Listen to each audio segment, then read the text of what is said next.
जब मैंने यूनिवर्सिटी में पहला कदम रखा तो दिल अजीब सी घबराहट से धड़क रहा था। हाथ में एक पुराना सा बैग था जिसमें चंद नोट्स, माँ की दुआएं और गांव की मिट्टी से जन्म लेने वाले ख्वाब समाये हुए थे। एक बड़ी यूनिवर्सिटी, एक बड़े शहर में, जहां आने का मैंने कभी सोचा भी नहीं था। सब कुछ नया था, इमारतें, चेहरे, आवाज़ें। मैं खुद को कहीं फिट होते नहीं देख रही थी। इस यूनिवर्सिटी का पहला दिन था और मैं वक्त से पहले पहुंच गई थी। सीढ़ियों पर चंद लड़कियां हंसते हुए बातें कर रही थी। मैं खामोशी से उनके पास से गुजर गई। मेरा लिबास सादा सा था, हल्का सा इस्त्रीशुदा शलवार कमीज, पुराने जूते और दुपट्टे का पल्लू बार बार गिर रहा था। मेरे चलने में इत्मीनान नहीं बल्कि एहतियात झलक रही थी। जैसे ही मैं क्लास में दाखिल हुई, कई आंखें मेरी तरफ मुड़ गई। उन नज़रों में हैरत कम और तजस्सुस ज़्यादा था। मैंने नज़रें झुकाईं और एक कोने में ज़मीन पर बैठ गई, क्योंकि सारी कुर्सियां भरी हुई थीं। किसी ने जगह खाली करने की जहमत नहीं की। मैंने सोचा शायद सब ऐसे ही करते होंगे। मगर मेरा वहम उस वक्त टूटा जब एक लड़की ने ऊंची आवाज़ में कहा, अरे देखो, काम वाली की बेटी भी यूनिवर्सिटी आ गई। ज़मीन पर बैठेगी या झाड़ू भी लाई है। पूरा कमरा कहकों से गूंज उठा, जैसे ये क्लासरूम नहीं बल्कि तमाशा हो। मेरा सांस रुक गया, सर झुकाए बैठी रही। कुछ नहीं कहा, आंखों में आंसू थे मगर जानती थी अगर इस वक्त रो पड़ी तो ये मेरी शिकस्त होगी। और उन सब लड़कियों की भी जो दरवाजे के बाहर अपनी ख्वाबों के साथ खड़ी हैं। एक और लड़की बोली, अंजिश देखो तो, इसका बैग शायद नाली के पास रखा होता है। इसमें से बदबू आ रही है।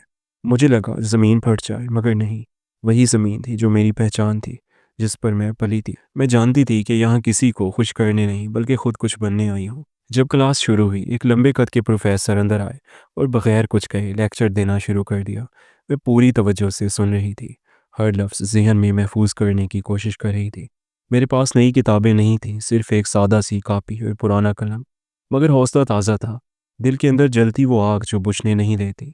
लेक्चर ख़त्म हुआ तो सब अपने ग्रुप्स में बातें करने लगे। मैं सीधी लाइब्रेरी चली गई। जैसे ही अंदर दाखिल हुई, एक लड़का किताबें तरतीब दे रहा था। उसने मेरी तरफ देखा और मुस्कुरा कर कहा, पहला दिन है, अगर कोई किताब चाहिए तो बता देना, मैं मदद कर दूंगा। मैंने बस सर हिला दिया। उसके लहजे में न गुरूर था न एहसान, बस एक सादा बात। मगर इस बात में वो एहसास था जो किसी साथी से आज तक नहीं मिला था। मैंने किताबें निकाली, कुछ नोट्स बनाए और वापस हॉस्टल की तरफ चल पड़ी। रास्ते में वही लड़कियों का ग्रुप मिला।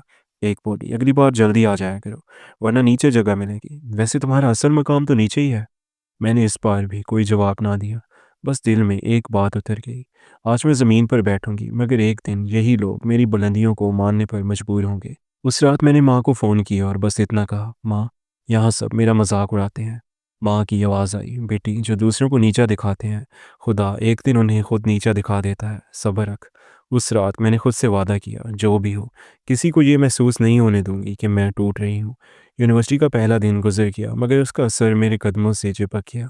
अगले दिन मैं वक्त पर पहुंची, मगर इस बार भी पीछे फर्श पर ही जगह मिली। किसी को परवाह नहीं थी। जल्द समझ गई कि यहाँ मेरे सिवा मेरा कोई नहीं। नोट्स ग्रुप्स में बांटे जाते, मगर मैं उनमें शामिल ना होती। प्रोफेसर जब किताबों के नाम बताते तो सिर्फ वही लोग फ़ायदा उठाते जिनके पास मोबाइल, पीडीएफ या नई एडिशन की तस्वीरें होती। मेरे लिए लाइब्रेरी ही वाहिद सहारा थी, वो भी वक्त की हद के साथ।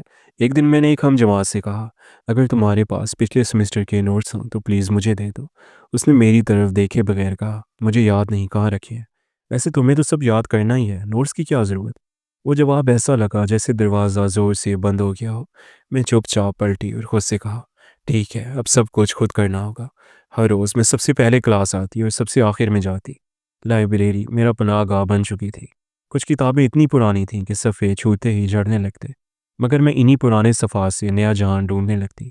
जिस बात की समझ ना आती, घंटों बैठकर सोचती रहती। एक दिन मैं एक मुश्किल सवाल में फंसी हुई थी कि एक आवाज़ आई, अगर चाहो तो समझा दूँ। मैं चौंकी, देखा तो वही लड़का खड़ा था जो लाइब्रेरी में किताबें तरतीब दे रहा था। वो मुस्कुरा रहा था, मगर उस मुस्कुराहट में दिखावा नहीं था। मेरा नाम साहिर है, हम एक ही क्लास में हैं। तुम हर वक्त कुछ न कुछ पढ़ती रहती हो, कभी थकती नहीं हो। मैंने आहिस्ता से कहा, ज़रूरी है, क्योंकि मुझे पूछने का हक नहीं मिला। साहिर वहीं बैठ गया और सवाल समझाने लगा। उसकी बातों की गहराई हैरान कुन थी। दौरान गुफ्तगू उसने बताया कि वो खुद भी एक स्कॉलरशिप पर आया है, मगर क्योंकि उसका अंदाज शहरी है और लिबास महंगा है, कोई उसे गरीब नहीं समझता। उस दिन के बाद जब भी कोई सवाल मुश्किल लगता, साहिर मदद करता। वो खुद मसरूफ़ होता मगर वक्त निकाल लेता। एक दिन हम क्लास से निकल रहे थे तो एक लड़की ने तंज किया, वाह साहिर, तुमने तो अंजिश जैसी दोस्त ढूंढ ली। साहिर ने मुस्कुरा कर जवाब दिया, हाँ, क्योंकि वो पढ़ने आई है, दिखाने नहीं। लड़की कुछ बोल न सकी। पहली बार किसी ने मेरे लिए आवाज़ उठाई थी। कभी साहिर मेरे लिए पुराने नोट्स प्रिंट करवा देता, कभी नई किताबों की फ़ोटोकॉपी। एक बार तो उसने फ़िज़िक्स का मॉडल भी बनाया क्योंकि ग्रुप प्रोजेक्ट में किसी ने मुझे शामिल नहीं किया था। उसने कहा, तुम अकेली भी कर सकती हो, मैं मदद कर दूंगा। मगर नंबर नहीं मिलेंगे, मैं सर से बात कर लूँगा, तुम बस काम पूरा करो। उसकी हिम्मत अफजाई से मैंने मॉडल मुकम्मल किया।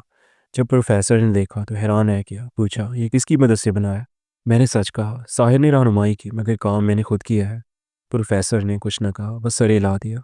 मगर पहली बार लगा कि मेरी मौजूदगी को नोट किया गया है।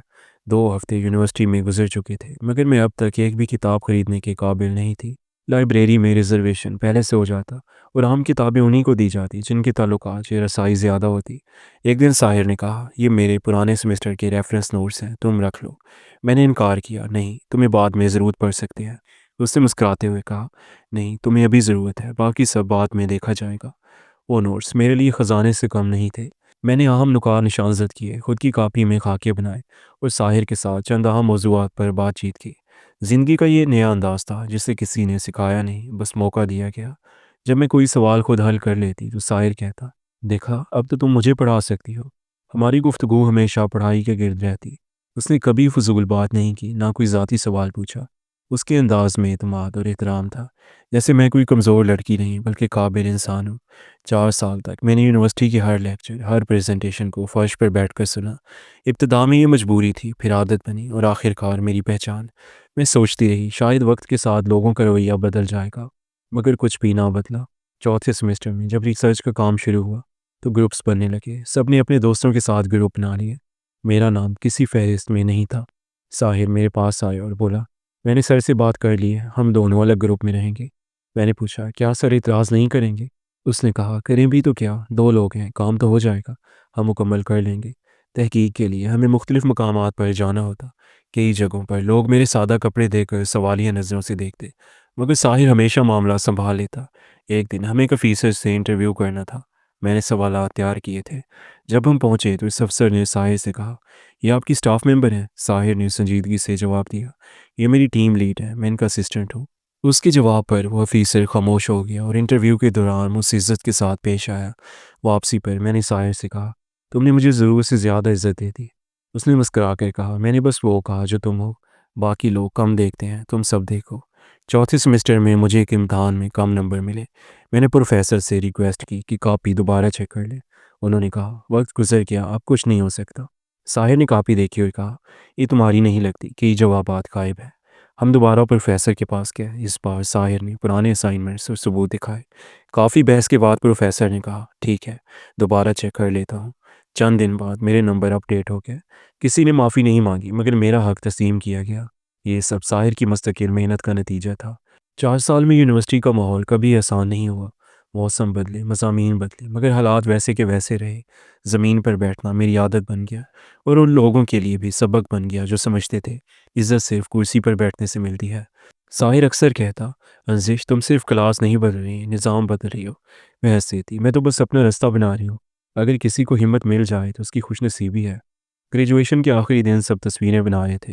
मैंने साहिर से कहा, क्या हमें भी यादगार तस्वीर नहीं बनवानी चाहिए? उसने कहा, ज़रूर, मगर ज़मीन पर बैठकर, क्योंकि यही तुम्हारी असल पहचान है। हमने तस्वीर बनवाई। मैं ज़मीन पर बैठी थी, वो मेरे साथ खड़ा था। वही तस्वीर मेरी ज़िंदगी की सबसे कीमती तस्वीर बन गई। 4 साल बाद जब मैं यूनिवर्सिटी के गेट से बाहर निकली तो दिल में फ़ख्र था, शिकायत नहीं। मगर कहानी यहीं ख़त्म नहीं हुई थी, असल सफ़र तो अब शुरू होना था। सब अपने रास्तों पर चल पड़े, कोई नौकरी की तरफ, कोई शादी की जानिब, पर मैंने उस समय एक नई जंग चुन ली, सीएसएस की तैयारी। ये फ़ैसला आसान नहीं था, मुकाबला सख्त, वक्त कम, मगर मेरे पास वो था जो बहुतों के पास नहीं था, पत्थरों जैसा हौसला और माँ की दुआएं। साहिर अभी मेरे करीब था, जैसे उसे अंदाज़ा हो कि मेरा अगला कदम क्या होगा। एक दिन मैंने उसे फ़ोन किया, मैंने सीएसएस की तैयारी शुरू कर दी है, मगर निसाब बहुत बड़ा है, किताबों के नाम भी पहली बार सुन रही हूँ। उसने कहा, फ़िक्र ना करो, मेरे चंद दोस्त भी तैयारी करें, मैं उसे नोट्स दिलवा देता हूँ और जहाँ ज़रूरत हुई खुद पढ़ा दूँगा। हमने करीब ही एक लाइब्रेरी की मेंबरशिप ली और तैयारी शुरू हो गई। मेरे पास नई किताबें खरीदने के वसाइल तक नहीं थे, तो ज़्यादातर पुरानी या फ़ोटोकॉपी शुदा नोट्स इस्तेमाल करती। कभी कभी किसी आम बाब का एक ही हिस्सा नोट्स में आता और वो भी अक्सर कोई दूसरा पहले ले जाता। हम रोज़ एक मखसूस मेज़ पर बैठते। वो अपने काम में मसरूफ़ रहता और मैं अपने नोट्स के साथ। कभी कभार वो पूछता कौन सा मजमून मुश्किल लग रहा है। मैं कहती सियासियात, नाम याद नहीं रहते। वो मुस्कुरा कर कहता आज रात यही मजमून खूब समझेंगे। हमने एक मामूल बना लिया था, सुबह से शाम तक पढ़ना, फिर शाम को मुबाहिसा और रात को छोटा सा क्विज। वो मुझसे सवाल करता और मेरा पूरा जवाब सुनता। अगला मरला हमने तय किया, हफ्ते भर का रिवीजन, रोज़ एक जनरल नॉलेज का मौजू और हफ्ते में एक मॉक टेस्ट। एक दिन हम मौजूदा हालात पर बात कर रहे थे तो मैंने कहा साहिर अजीब बात है ना, हम तारीखें रटते हैं और मैं तारीखों से भागती हूँ। वो बोला क्योंकि अब तुम अपनी तारीख लिखने जा रही हो। मेरी माँ जो सबसे ज़्यादा दुआएं देती थी वो फजर से पहले उठकर मेरे लिए हाथ उठाती। जब फ़ोन करती तो कहती बेटी सोने से पहले कुछ खा लिया करो, पढ़ाई तब कामयाब होती है जब जिस्म भी तंदुरुस्त हो। मैं हस्बे मामूल ऑनलाइन छोटे ग्रुप्स को पढ़ाती भी थी ताकि थोड़े बहुत अखराजात पूरे हों। एक दिन एक शागिर्द ने पूछा मैडम क्या आप खुद भी इम्तहान दे रही हैं? मैंने कहा हाँ, और अगर तुम लोग पढ़ोगे तो मैं भी कामयाब हो जाऊंगी। उस दिन मुझे एहसास हुआ कि मैं सिर्फ अपने लिए नहीं पढ़ रही, उन सब के लिए पढ़ रही हूँ जो मेरी छाँव में बढ़ना चाहती है। तैयारी का आखिरी महीना शुरू हुआ तो हमने एक नया मंसूबा बनाया। रोज़ एक मौजू पर मुकम्मल बहस और हफ्ते में एक मुकम्मल मार्क टेस्ट। इम्तहान के दिन करीब आ रहे थे और दबाव बढ़ता जा रहा था, मगर मेरे अंदर एक अजीब सा ठहराव था। मैंने खुद से कहा अर्जिश तुमने अपनी पूरी कोशिश कर ली है, अब जो होगा कबूल करना सीखो। इम्तहान वाले दिन अगरचे मैंने कोई यूनिफॉर्म नहीं पहना था, मगर दिल के अंदर वही जोश, वही एतमाद मौजूद था। मैंने पर्चे खोले, गहरी सांस ली और कलम उठा लिया। बाहर हाल के दरवाजे पर साहिर मेरा इंतज़ार कर रहा था, जैसे उसे यकीन हो कि मेरी खामोश जंग आज कामयाबी में बदलने वाली है। इम्तहान के तकरीबन 2 महीने बाद नतीजा आने वाला था। इंतज़ार तवील था और हर गुजरते दिन के साथ दिल का बोझ बढ़ता जा रहा था। मगर मैंने खुद को मसरूफ़ रखने के चंद असूल बनाए। सुबह वर्जिश, दोपहर तदरीस, शाम को लाइब्रेरी और रात माँ से बातचीत। मगर अंदर एक तूफ़ान था जो चैन नहीं लेने देता था। फिर एक सुबह जब मैं लाइब्रेरी से वापस आ रही थी तो फ़ोन पर साहिर का पैगाम आया, नतीजा आ गया है, वेबसाइट देखो। मेरे हाथ कांपने लगे। मैंने करीब के कैफ़े में जाकर बैठते ही ब्राउज़र खोला, रोल नंबर डाला और जैसे ही रिज़ल्ट सामने आया सांस थम गया। Anjish Malik, first position, allocated group, Pakistan administrative service. लम्हा जैसे रुक गया हो, आंखों से नमी बही, मगर वो खुशी के आंसू थे। वो खुशी जो सालों से माँ की दुआओं में छुपी थी। मैंने फ़ौरन माँ को फ़ोन किया, माँ पहला नंबर आया है, मैं कामयाब हो गई। माँ की आवाज़ कांप उठी, बेटा मैंने कहा था ना, मेरी दुआएं रायगा नहीं जाती। दोपहर में साहिर से मिली, उसने मुस्कुराते हुए कहा मुझे मालूम था तुम वो करोगी जो सब नामुमकिन समझते हैं। मैंने पूछा तुम्हें इतना यकीन क्यों था? वो बोला क्योंकि तुमने ख्वाब देखे ही नहीं, उन पर मेहनत भी की है। हम दोनों सड़क किनारे बैठे थे, इर्द गिर्द शोर था मगर दिलों में सुकून। मैंने कहा अगर अबू आज जिंदा होते तो बहुत खुश होते। साहिर ने कहा तुमने उनका नाम जिंदा रखा है और अपनी माँ का सर फख्र से बुलंद किया है। उस शाम जब मैं घर पहुंची तो माँ ने आहिस्ता से कहा बेटी साहिर की माँ आई थी रिश्ते की बात लेकर। मैं खामोश हो गई, हैरान थी क्योंकि साहिर ने कभी इस मौजू का जिक्र नहीं किया था। ना बोली साहिर ने हमेशा तुम्हारी इज्जत की, उसने ये फैसला तुम्हें बताए बगैर नहीं किया। मैं दंग रह गई। वो साहिर जिसने हर मोड़ पर मेरा साथ दिया मगर कभी भी अपने वजूद को बोझ नहीं बनाया, आज सब कुछ दिल में छुपा कर बैठा था। उस रात मैं देर तक सोचती रही। मैंने हमेशा साहिर को दोस्त समझा था, एक साथी, एक रोशनी। मगर वो मोहब्बत जो इजहार से खाली हो और सिर्फ एतमाद पर मबनी हो, शायद सब मोहब्बतों से ज़्यादा पाक होती है। अगले दिन जब मैं साहिर से मिली तो मैंने पूछा तुमने अपनी माँ को क्यों भेजा, मुझसे खुद क्यों नहीं कहा? उसने नज़रें झुकाते हुए कहा क्योंकि मैं तुम पर दबाव नहीं डालना चाहता था। मैं चाहता था तुम अपनी मंजिल खुद हासिल करो, अपनी पहचान खुद बनाओ। अगर कभी तुम खुद फैसला करो कि ज़िंदगी का सफ़र मेरे साथ तय करना है तो वो तुम्हारा फैसला हो, मेरा नहीं। मैं चंद लम्हे खामोश रही, फिर कहा मैंने हमेशा तुम्हें अपने करीब महसूस किया, तुम्हारे लफ्ज़ों में कभी मफाद नहीं देखा। शायद यही काफ़ी है। उसके चेहरे पर फ़ख्र भरी मुस्कुराहट आई। अगर तुम हाँ कह दो तो ये मेरी ज़िंदगी का सबसे कीमती लम्हा होगा। मैं मुस्कुरा दी, हल्का सा सर झुका दिया। वो लम्हा खामोश ज़रूर था मगर दिलों में शोर था। कुछ दिन बाद इत्तला मिली कि मेरी पोस्टिंग बतौर असिस्टेंट कमिश्नर हुई है। वो लड़की जो हमेशा ज़मीन पर बैठती थी अब सरकारी कुर्सी पर बैठने जा रही थी। जब मैं पहली बार दफ्तर में दाखिल हुई और अपनी मेज़ देखी तो वो कुर्सी महज एक लकड़ी का टुकड़ा नहीं बल्कि मेरी शनाख्त थी, बरसों की मेहनत, आंसू और दुआओं का हासिल। पहली मीटिंग के बाद मैंने खिड़की से बाहर देखते हुए खुद से कहा अगर मैं दरमियान में हार मान लेती तो आज यहाँ ना होती। शाम को साहिर आया, बोला इस सफ़र तुमने खुद चुना था और आज तुम्हारा वक्त चमकने का है। मैंने जवाब दिया, और तुम वो रोशनी हो जो हमेशा मेरे पीछे खड़ी रही। शायद अब वक्त है कि ये रोशनी हम दोनों साथ लेकर चलें। ये कोई फिल्मी मंजर नहीं था, बल्कि हकीकत थी। वो शख्स जो बरसों मेरी खामोशियों, मेरी मेहनत और मेरे ज़ख्मों का साथी रहा, अब मेरी ज़िंदगी के सफ़र का हम सफ़र बनने जा रहा था। माँ ने कहा, बेटी तुम्हें जो इज़्ज़त मिली है वो नसीब वालों को मिलती है। मैंने अपनी माँ का हाथ पकड़कर कहा, माँ ये सब कुछ तुम्हारी दुआओं, तुम्हारी मेहनत और साहिर के खामोश सहारे का इनाम है। अब मैं वो अंजिश नहीं थी जो फर्श पर बैठी नज़रों का बोझ सहा रही थी, बल्कि एक ऐसी औरत थी जो हिम्मत, फ़हम और अपने सच्चे साथी के साथ ज़िंदगी को नए ज़ाविये से देख रही थी। और ये एक नई शुरुआत थी। चंद साल गुजर गए, मुख्तलिफ शहरों में पोस्टिंग्स बदलती रही। मैंने हर जगह खुद को इस तरह साबित किया कि लोग मेरी पहचान को सिर्फ एक अफीसर नहीं, बल्कि एक मिसाल के तौर पर देखने लगे। मेरा अंदाज नरम मगर फैसला मजबूत था। मैं कभी किसी गरीब को झिड़कने नहीं देती थी, और हमेशा याद रखती कि कभी मैं भी इन्हीं कतारों में खड़ी रहती थी जिनमें आज लोग मेरी मदद के लिए खड़े होते हैं। साहिर अब मेरी ज़िंदगी का साथी बन चुका था। शादी सादा मगर पुरवकार थी।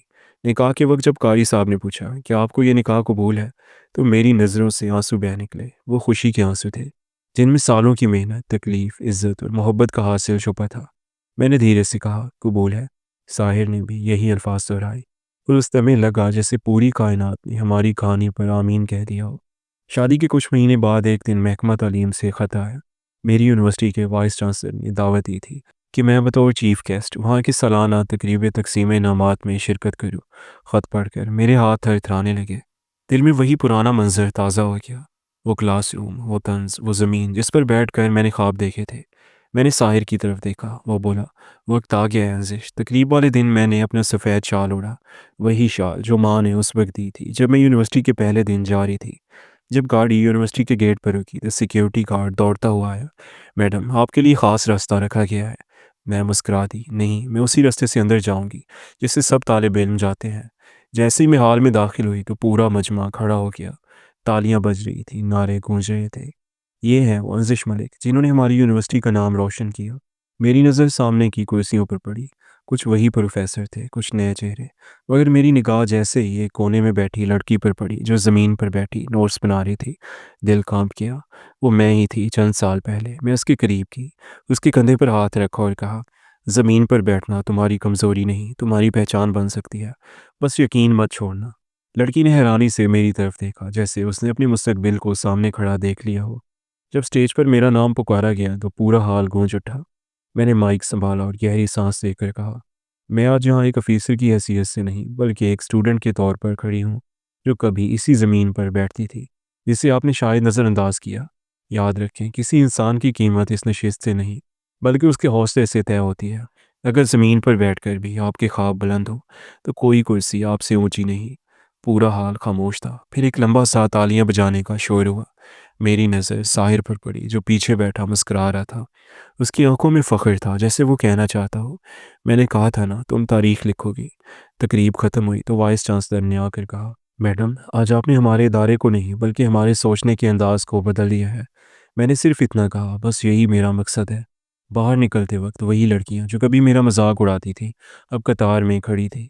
एक ने झिझकते हुए कहा, मैडम, हम माफ़ी चाहते हैं। मैंने नरमी से कहा, ज़िंदगी में किसी से बदला नहीं लेना चाहिए, क्योंकि वक्त खुद सबसे बड़ा इंतकाम होता है। रास्ते में मैंने आसमान की तरफ देखा, जैसे अब्बू से कह रही हूँ, देखो आपकी बेटी ने कर दिखाया। साहिर ने आहिस्ता से मेरा हाथ थामा और कहा, अब ये कहानी ख़त्म नहीं हुई अंजिश, क्योंकि तुम जैसे लोगों की ज़िंदगी खुद दूसरों के लिए कहानियाँ बन जाती है। मैंने कहा, और तुम जैसे लोग उन कहानियों का ईमान होते हैं। गाड़ी शहर की रोशन सड़कों पर रवां दवां थी, मगर मेरे दिल में एक और रोशनी थी, ईमान की, इज्जत की, और इस वादे की कि कभी किसी अंजिश को ज़मीन पर बैठने पर शर्मिंदगी महसूस नहीं होने दूंगी। ज़िंदगी में असल इज़्ज़त कुर्सी या लिबास से नहीं, बल्कि नीयत, हौसले और किरदार से बनती है। अगर आपके ख्वाब सच्चे हैं और आपकी मेहनत खालिस है, तो कोई तमस्कर, कोई गुर्बत आपके रास्ते में रुकावट नहीं बन सकती। इंसान की असल ताकत यह है कि वो तंज को तवानाई में और तकलीफ़ को तहरीक में बदल ले। याद रखें, अगर आप सच्चाई और सब्र के साथ अपनी राह पर चलते रहें, तो एक दिन वही दुनिया जो आपको ज़मीन पर बिठाती है, आपके खड़े होने पर तालियां बजाएगी। अगर अंजिश की हिम्मत ने आपके दिल को छू लिया हो, तो इस वीडियो को लाइक, शेयर और सब्सक्राइब ज़रूर करें, क्योंकि आपका एक शेयर किसी और अंजिश को हौसला देकर ज़मीन से आसमान तक पहुंचा सकता है। आपसे मुलाकात होगी अगली वीडियो में। तब तक के लिए अपना ख्याल रखिएगा। अल्लाह हाफ़िज़।